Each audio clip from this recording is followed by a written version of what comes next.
This is my video lecture on the topic performance analysis of flat plate collector. Let us consider a flat plate collector having double glass cover. So here you can see that there are two glass covers, 1 and 2.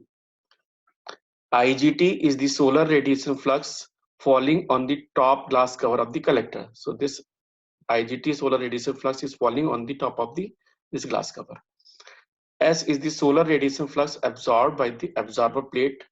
So here you can see that the solar radiation flux which is being absorbed by the absorber plate is capital S. Tau 1 and tau 2 are the transmissivities of glass cover 1 and 2, right? Absorptivity of absorber plate is alpha. TPM is the mean plate temperature, right? TA is the ambient temperature, that is the temperature around the solar collector is TA. Now the solar radiation flux absorbed by the absorber plate can be expressed as tau 1 into tau 2 into alpha into IGT. Let me explain it. The solar radiation flux falling on the top of this glass cover is IGT. Now this glass cover has a transmissivity of tau 2. So the radiation that you obtain after this glass cover is transmissivity of this glass cover multiplied by the radiation falling on this glass cover, that is tau 2 into IGT. Now tau 2 into IGT is the radiation falling on this glass cover, first glass cover. So the radiation which is obtained after this glass cover will be tau 1 into tau 2 into IGT. Now this radiation tau 1 into tau 2 into IGT will fall on this absorber plate. Now this absorber plate has an absorptivity of alpha. So the radiation absorbed by this absorber plate would be absorptivity of this plate multiplied by the radiation falling on this surface, which is tau 1 tau 2 into IGT. So the solar radiation flux absorbed by absorber plate will be given by tau 1 tau 2 into alpha into IGT. Now, in a steady state, the useful energy gain of the collector is given by Qu is equal to S minus QL. You see, all the energy absorbed by this absorber plate is not transferred to the fluid flowing through this tube. A part of this energy which is absorbed on the absorber plate will be lost to the surrounding because the absorber plate will be having a more temperature compared to the atmosphere. So a part of this energy absorbed by the absorber plate will be lost to the surrounding and the remaining will be transferred to the fluid flowing through this tube. So the energy which is transferred to the fluid flowing this tube is called the useful energy output of the collector. So it is represented by Q is equal to S, which is the energy absorbed by the absorber plate minus the energy lost from the absorber plate to the surrounding, which is QL. So QL is the heat loss rate from unit area of plate to the surrounding via convection. So here we are calculating everything per unit of the collector area.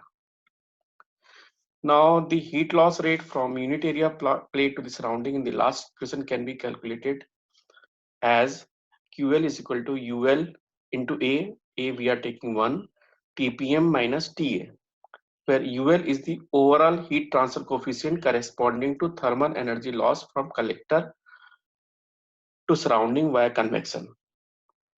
So this is the collector plate.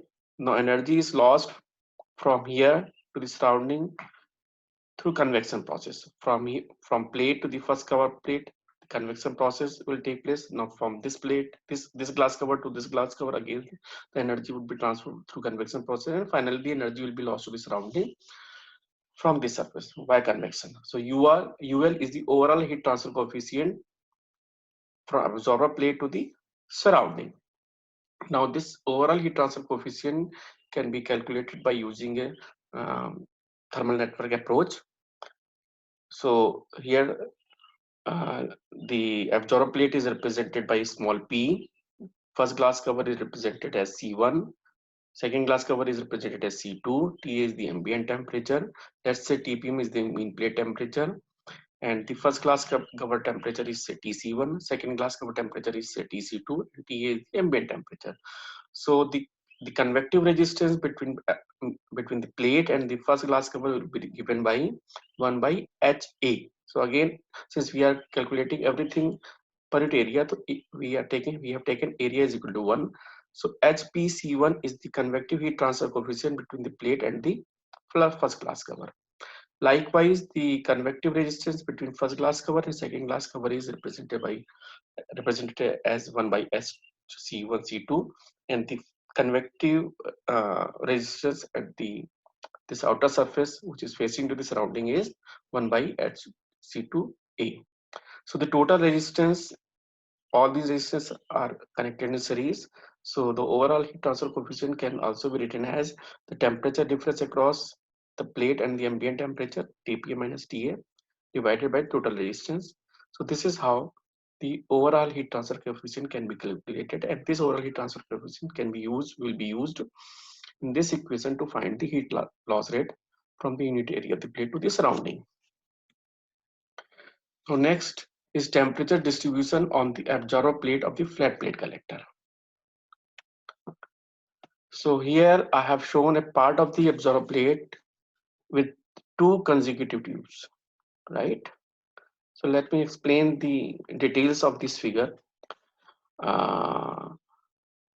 This direction, this side of the plate we are taking as an X direction, and the direction along the flow direction, that is where the flow is taking place from inlet to outlet. This direction we are taking as Y, and this direction we are using for temperature, right?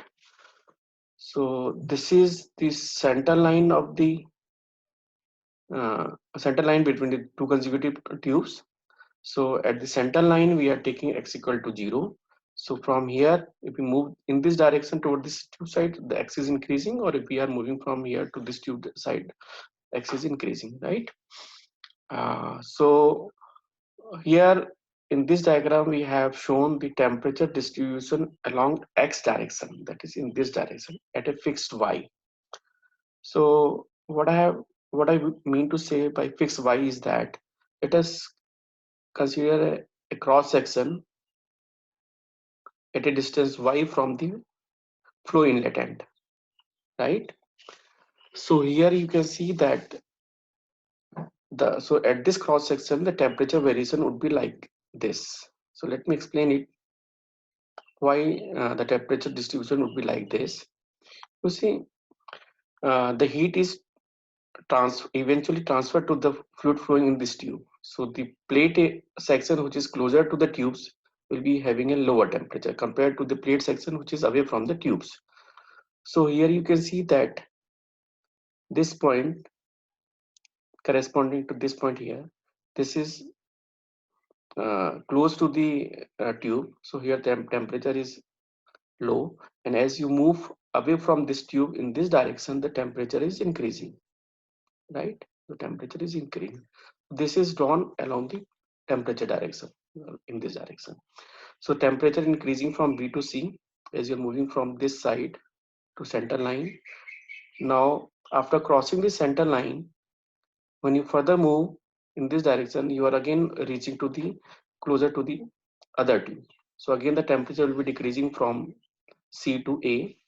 So between this end to this end of the tube, the temperature profile would be like this, and temperature of the absorber plate above this bracing uh, will be fairly constant, and let's say it is equal to, let's say, TB.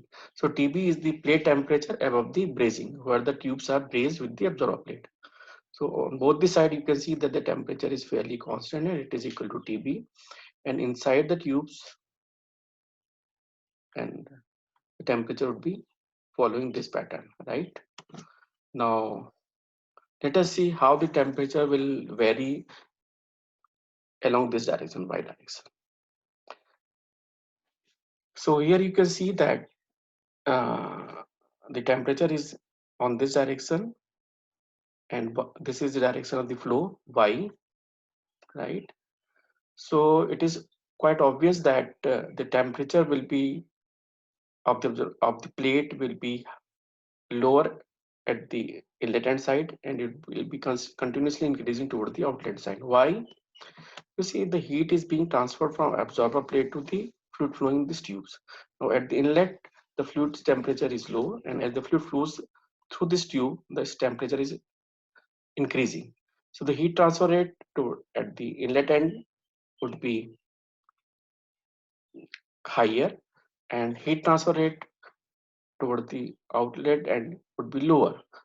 So obviously the temperature would be increasing from inlet to outlet end along the y direction. Now the same diagram can is also shown here. If you twist this plane by 90 degree along the anti-clockwise direction, then this plane would look like this. So A is the temperature uh, towards the at the inlet side, and B is the temperature at the outlet side. Now let me explain it in another way. Let us say uh, let us take a fixed x equal to 0. Let us say this line, center line from here to here, right? So obviously the temperature at this point would be low, and as you move from this end to outlet end, the temperature of the observed plate would be increasing from here to here, right? Likewise, say if we take another x, let's say this distance, now along this direction. Now along this direction, the temperature is TB, but this TB is not constant. This is temperature above the brazing, but the value of TB would be lower at this end, and it will continuously increasing toward this end. So let let me again come back to this temperature profile. So here you see at this distance y, the temperature profile is like this. Now if I take another cross section at a further downward direction for more, the temperature profile would be like this again, but the magnitude of temperature in this profile would be higher, right? Okay. Now estimation of temperature distribution on the observer plate between the tubes. Now here I have considered a half portion of the observer plate between the tubes. So here you can see that this is the half portion of the absorber plate between the tubes. The W is the distance between the tubes, center to center of the tubes. This, right? So I have considered only this portion. So this portion from here to here is half of the total, portion between the tubes. And this region is of unit length along the flow direction. So you can see that that the other dimension along the flow direction is of unit length. So this is unit length. This is half of the half portion between the tubes, and this dimension is equal to the thickness of the plate, which is equal to delta. So here let me uh, say W is distance between the tubes, D is the outside tube diameter, delta is thickness of absorber plate, T is ambient temperature, and TB is the plate temperature above brazing. Now again, I would like to emphasize that TB is the plate temperature above brazing. It is not constant. It is continuously increasing from this side to this side. So now we will focus our analysis on this part, right? So as I shown in the previous slide, we have considered this this portion of the plate. Now on this portion of the plate, let us consider an elemental region of elemental length delta x in x direction. So this portion of the plate is shown in exaggerated way, bigger in a magnifying portion over here. So here you can see that this is the half of the length. So here this is the half of the portion, delta is the thickness, and this is unit length. Now on this region, let us consider the elemental region of delta x length along the x direction. So this is x direction. So here we have taken delta x, elemental region of delta x length, and as this is of unit length along flow direction, so this dimension would be of unit, and this dimension would be of equal to thickness of the plate, right? And let T be the mean temperature of this small elemental region. Now here I have tried to show all the heat transfer that is taking place on this elemental region. So here you can see that uh, S into delta X is the energy absorbed by this small elemental region. S is the energy radiation flux falling on the surface, as multiplied by area, surface area. Surface area is delta X into 1. So S into delta X, and the energy loss from this surface area would be equal to UL, area of this surface, delta X into 1 into temperature difference, T minus TA. T is the surrounding temperature. And the heat that is conducted into this section at a distance X from this center line is Qx, and the other heat conducted out from this section, which is at a distance x plus delta x from the center line, is Qx plus delta x. So under steady state, the energy balance for this elemental region can be written as the net energy coming into this element minus the net energy coming out of this element should be equal to 0. So S into delta x is the energy absorbed on this surface minus energy lost from this top surface plus energy conducted into this element from this section at a distance from center line minus energy conducted out at a section x plus delta x. So this equation can be again rearranged and can be represented as equation 1. Now in equation 1, if this delta x is infinitesimally small, then this becomes dqx by dx, and qx can be written by using a Fourier law of equation minus k a. A is the area perpendicular to the heat conduction. Heat conduction area is this. So this area is delta into 1. So area is delta into 1 into temperature gradient at this section, so dt by dx. So so now this becomes equal to minus k delta d square t by dx square. Now on putting above in equation 1 over here, equation 1 can be written as given in equation 2, t square t by dx square equal to ul upon k delta multiplied by t minus ta minus s upon ul.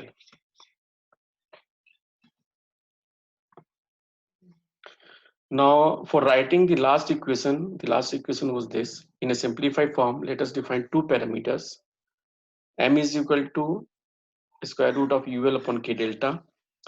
It's a constant parameter because for a given solar collector system, ul would be constant, thermal conductivity of the material of the plate will be constant, and delta is the thickness of the absorber plate.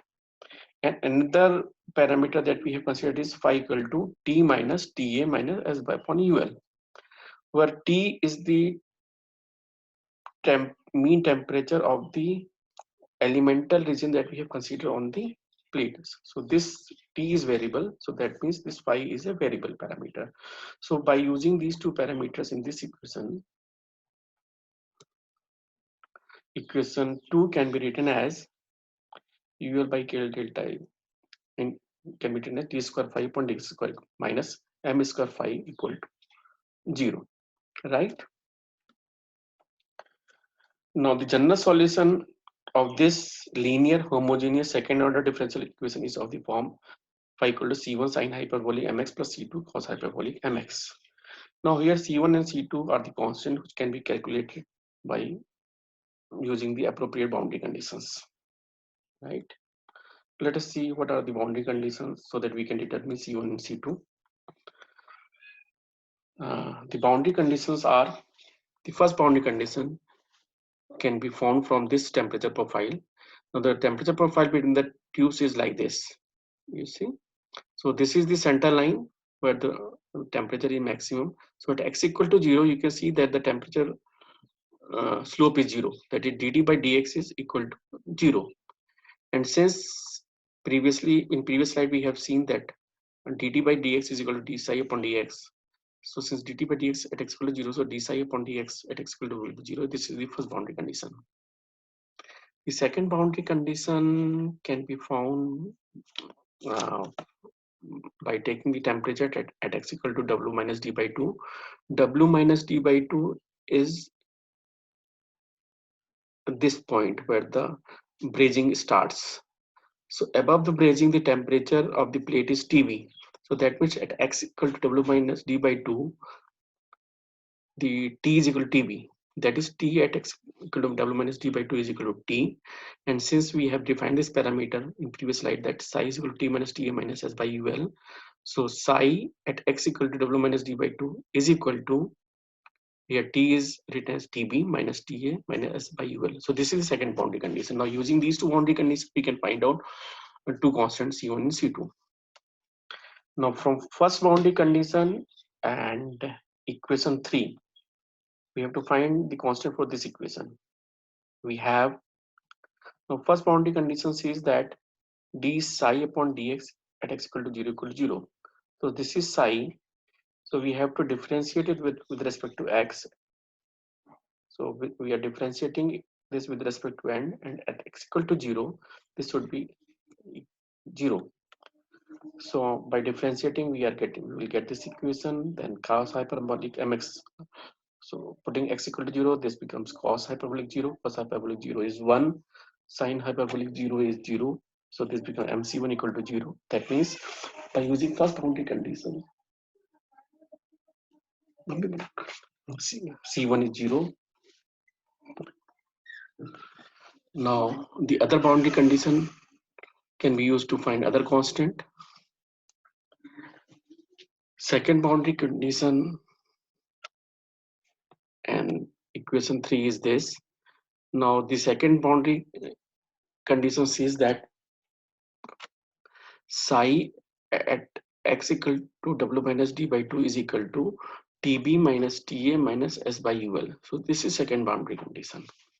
Now in this second boundary condition, on the left hand side, this psi at x equal to w minus d by 2 can also be obtained from this equation. If we put x equal to w minus d by 2 over here, so this becomes c1 sine hyperbolic m, putting x equal to w minus d by 2 here, likewise plus c2 cos hyperbolic m into w minus d by 2. So this is the left hand side, and right hand side remains the same like this. So so by using first boundary condition, we have seen that c1 equal to 0. So putting c1 equal to 0 over here, so now we have this equation. So finally we can get the value of c2. Now putting c1 and c2 in equation 3, this is equation 3. So c1 is 0, so this becomes 0. So c2, value of c2 is taken from this side, so c2 into this, right side. So finally, temperature distribution or observer plate between the tubes at any distance y from flow inlet end can be expressed as. Now I again would like to remind that we have considered a section at a distance y from flow inlet end. So this is the temperature distribution obtained at a distance y from flow inlet end. Why? Because here this Tb is the temperature of the observer plate above the brazing at a distance y from flow inlet end. So here you can see that T is the temperature along the x line, along the x direction. So by putting the value of x here, one can find the temperature along the x direction, right? So this is the expression to find the temperature distribution or observer plate between tubes at a distance y from flow inlet end, right? Now next we have to find the total energy gained by the observer plate portion above the tube.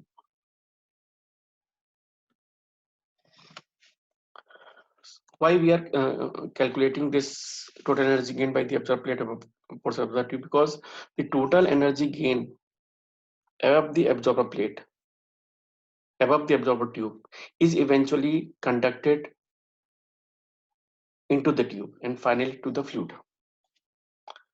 So let us consider a portion of absorber plate above the tube of unit length along flow direction at a distance y from flow inlet end. Since previously we have found the temperature distribution at a distance y from flow inlet end, so we are calculating everything at a distance y from flow inlet end, right? Now, total energy gained by the absorber plate portion above the tube per unit length in flow direction at a distance y from flow inlet end. I am talking about this portion of the plate is given by 2q1 plus q2.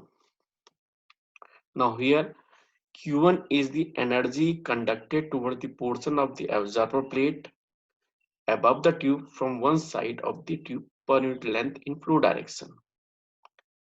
Now you can see that q1 is the heat conducted from this side. Now similarly the same heat will be conducted from this side as well. So the total energy conducted in this region is heat conducted from this direction plus heat conducted from this direction. And Q2 is the net energy collected by the absorber plate portion above the tube per unit length in flow direction. So over this surface, the solar radiation is also falling. So energy absorbed by this portion minus energy lost to the surrounding is Q2 net energy absorbed. Energy absorbed minus energy lost to the surrounding.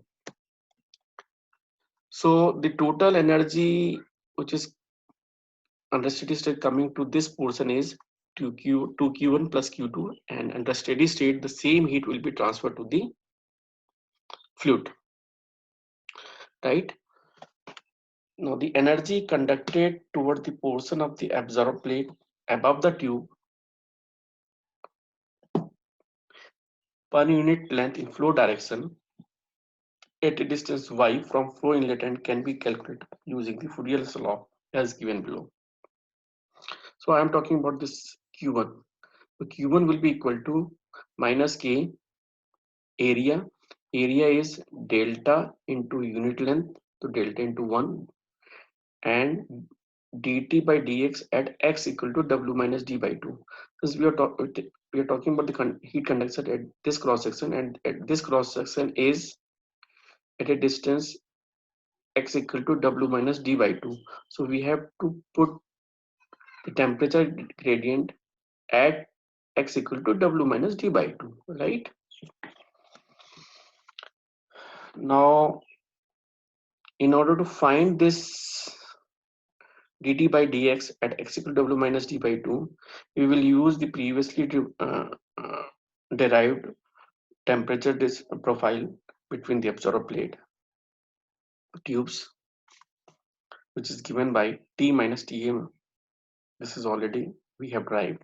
Now from this equation, T can be written as like this. So by putting x equal to w minus d by 2 here, we can find the temperature at w minus 2. By the way, now since we have to find the dt by dx at x equal to w minus d by 2, so first we have to differentiate this expression with respect to x that we have done here. If we differentiate it with respect to x, then we get dt by dx equal to tb minus t minus by ul into m sine hyperbolic mx was hyperbolic mw minus d by 2, and since t and s by ul constant, so they become equal to 0. Now we have to put x equal to w minus d by 2 over here to get the value of dt by dx at x equal to w minus d by 2, which we will substitute in equation 6. So in the last equation, we have put x equal to w minus d by 2 to find the temperature gradient at x equal to w minus d by 2. Finally, we get the temperature gradient at x equal to w minus d2 like this. Thus, the Q1 is obtained by putting above temperature gradient in equation 6, that is the Fourier equation minus k dt by dx. So here we are putting this expression. So finally, heat conducted into the portion of the tube above the tube from one side is given by this expression. Now here, this is nothing but 1 by m square. So this can be further simplified as like this. Now this equation Q1 is equal to this accounts for the energy conducted towards the tube region only from one side of the tube, that is from this side only. Total energy conducted towards the tube region from both the side, from Q1 and Q from both the side is equal to Q1. So we will multiply this equation by 2. So this is the total energy conducted from this side and this side. And now in order to further simplify this equation, let us multiply the numerator and denominator on the right hand side by W minus D, right? And and after rearrangement, the last equation can be expressed as Q1 dash. Q1 dash is 2Q1, that is the energy conducted from both the sides. So this is the expression for energy conducted from both the sides. Now the above equation 7, this equation can be written in even more simplified form by using the concept of fin efficiency. For a fin length of W minus D by 2, we know that the fin efficiency for a straight fin is given by tan hyperbolic ML, where L is W minus D by 2, tan hyperbolic ML upon ML. So this is the fin efficiency that you must have studied in heat transfer course. Now by putting this in equation 7 can be written as W minus D, and this we have substituted as F and rest this. Now in case of collector, it is called fin efficiency factor of collector, and I would again like to remind that this heat conducted into the element is per unit length in flow direction, because the element that we have considered of unit length in flow direction, right? Now the total energy gain of energy by the portion of the absorbed plate above the tube also includes the net energy collected by the absorbed plate portion above the tube, and it is given by. Now we are talking about this net energy gain. So net energy gain over here is the total surface area of this portion is D. D is the tube diameter into 1. So D into 1 is the surface area multiplied by S. S is the energy absorbed and per unit area, minus energy loss from here to the surrounding, which is given by UL into TB minus TA, where TB is the local temperature of plate above the brazing. As I earlier mentioned that this TB is continuously changing from inlet to outlet. Since we are calculating this energy absorbed, that energy absorbed on a portion at a distance y from the flow inlet end. So here we are considering this TB, which is on the absorbed plate of the brazing at a distance y from the flow inlet end. So this gives you the energy absorbed from the top side. So finally, the total energy gained by the absorber plate above the tube per unit length in flow direction is given by equation 8. So here we have added these two expressions, and finally Q is the total energy absorbed by the absorbed plate per unit length flow direction. And now finally this energy, because we are considering a state, we are doing all energies in steady state, so finally this energy will be transferred to the fluid.